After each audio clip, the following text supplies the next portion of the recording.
Thank you very much. Thank you. My name is Lauren Goldberg. I'm the Conservation Director for Columbia Riverkeeper, which is based here in Hood River.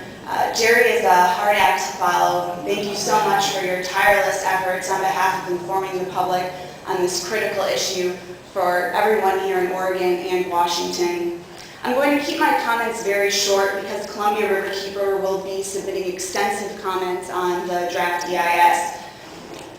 The first comment I'd like to make is on the purpose of the National Environmental Policy Act, so that everyone here knows that this act is supposed to provide transparency to the public so that we can understand all of the alternatives that are in front of our federal decision makers. This act is for us. And as each of you come up to speak this evening or submit comments to the Department of Energy, remind them the purpose of why we have this important decision-making act, so that we have transparency from our government, so that we know the alternatives that are in front of them, and so that the public can give feedback. That's not what we have here this evening.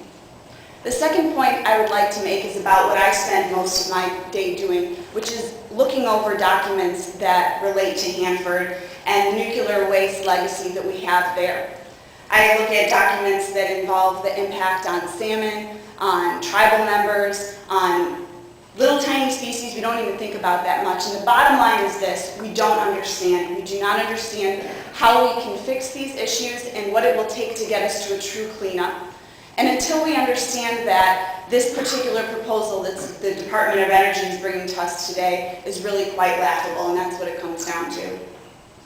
The last point I'd like to make is a point that Jerry conveyed quite eloquently. Shame on you, Department of Energy. Shame on you for failing to have a public meeting in the Portland metropolitan area and the Seattle metropolitan area and other large metro areas.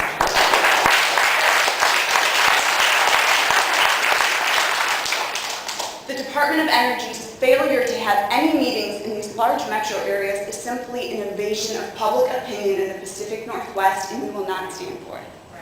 Thank you.